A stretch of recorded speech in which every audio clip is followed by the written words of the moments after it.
Paolo Banchero has been great in his second NBA season, and to start the new year, he's been playing out of his mind. Over the first 3 games of 2024, Paolo was averaging 34 points per game, 8.7 rebounds per game, and 7.3 assists per game on 43.9, 47.6, 77.3 splits, and a 59.7 true shooting percentage.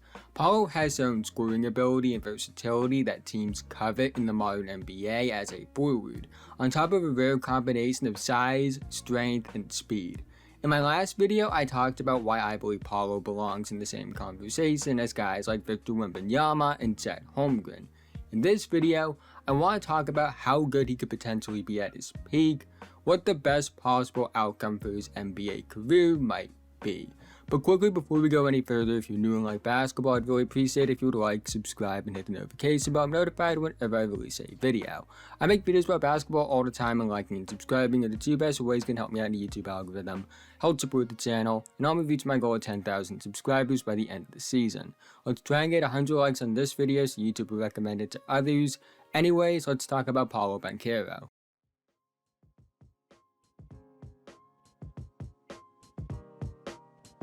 In terms of scoring ability, I believe that Paolo Banchero can be one of the best in the NBA one day. In his second NBA season, he's averaging 22.7 points per game on 46.2, 37.5, 71 splits, and a 55.3 true shooting percentage. Not the most efficient player by any stretch of the imagination, but it is encouraging considering his usage and his improvements in volume and efficiency from rookie season to second season. The baseline for Paolo scoring is how much of a physical mismatch he is. At 6'10", 250 pounds, Paolo combines strength and physicality with fluidity and quickness that's rare, giving him a foundation for someone that's very hard to match up against 1v1. He's too quick for most that can match his strength, he's too strong for most that can match his quickness. Combine that with a legitimately good handle and high feel as a shot creator, and you get the baseline for a dominant scorer potentially.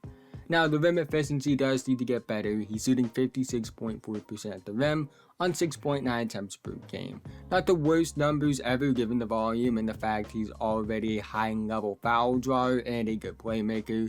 So even with lower rim efficiency, he is making a real impact as a rim presser threat. At the same time, you would like to see him be at 60+% at the rim long term, and I think he can get to that. It isn't uncommon to see a young player, even if they're as physically gifted as Paolo, be at that mid to high 50s mark in terms of rim efficiency, and then by year 3, year 4, and beyond, they're 60+.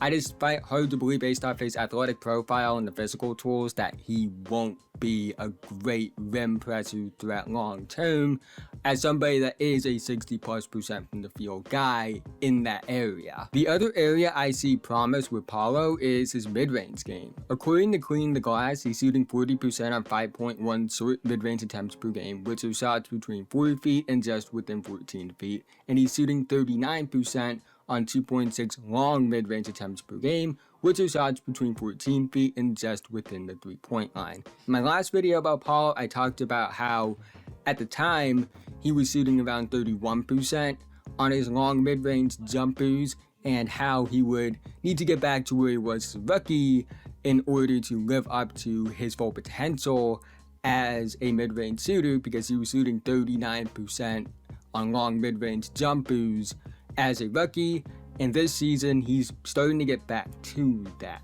I would like to see a slight increase in volume on long mid-range jumpers, as well as a slight increase in overall mid-range efficiency, but I do think that he's a good mid-range shooter right now, and he's more than capable of being at the level that you want somebody that you would consider a 3-level scorer to be as a mid-range shooter.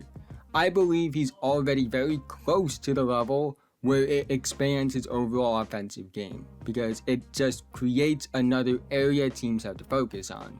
while he's not perfect in this area, he is someone that is proving to me at least that he is a good mid-range shooter, which is important come playoff time because of the fact that I believe that being a good mid-range scorer is something that's very underrated come playoff time because of the fact that you can't just rely on taking a bunch of threes. You have to be able to score in the mid-range and attack the basket, and I think Paolo is somebody that can score from the mid-range and attack the basket at a high level, which is why I'm very much confident that his game translates to a playoff setting very well. And of course, we have to talk about his three-point shooting because even though I think he's a great mid-range scorer, potentially at least, and can be a monster rim pressure threat, in the modern NBA, being a good three-point shooter matters.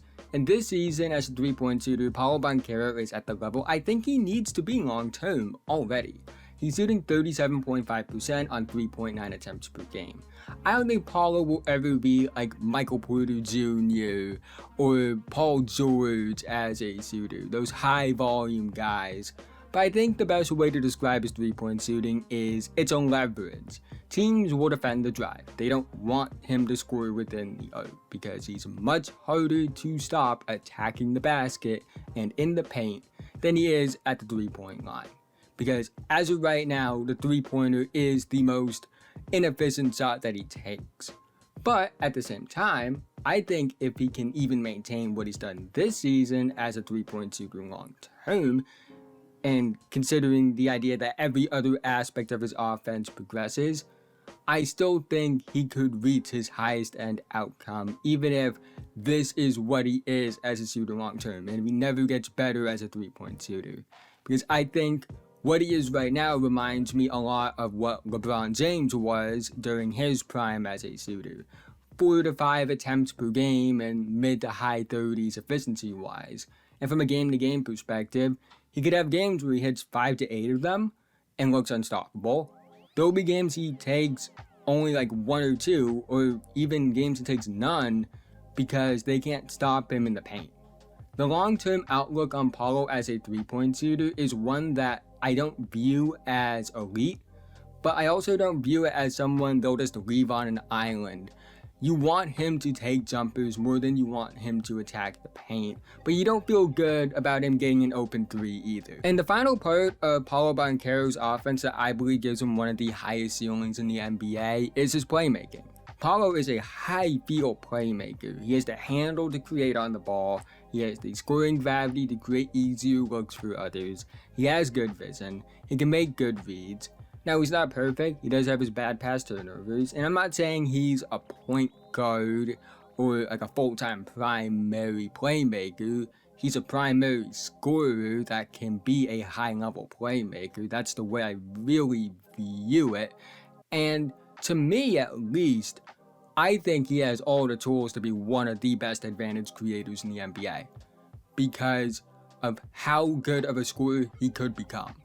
Because he has such a high ceiling as a scorer and is already really hard to stop, it opens up looks for other teammates, and because of that, it will lead to him being able to capitalize off those advantages, and he has the feel and the intangibles to capitalize off the advantages he creates. And it's why I believe he could be a 5 to 7 plus assists per game player if that's what they ask of him. The way I view his potential assist per game outcomes are based off what is the role that the Magic want him to play. Do they want him to be a heavy usage playmaker? Or do they want him to be a guy that can leverage the playmaking but be a dominant scorer? I think that's what will decide how many assists per game he averages. But regardless, I think he's going to be a high-level playmaker long-term, regardless of if he averages just 5 assists per game or if he's like an 8+ assists per game player. I believe Paolo Banchero has legit superstar upside, and you guys know I don't say superstar upside lightly. His skill set is very complete. He really doesn't have a major offensive flaw and has a ton of upside as a 3-level scorer and playmaker.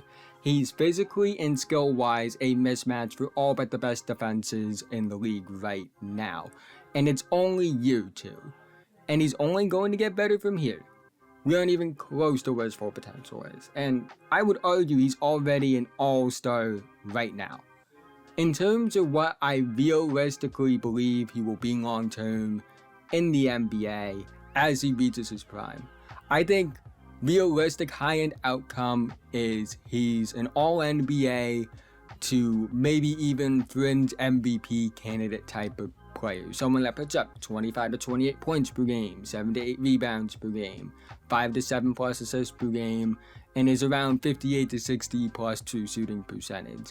And I think the absolute peak for him, if everything goes right and he reaches the best possible outcome, I think he's someone that could be capable of putting up historic scoring numbers while also putting up pretty good rebounding and assist numbers as well.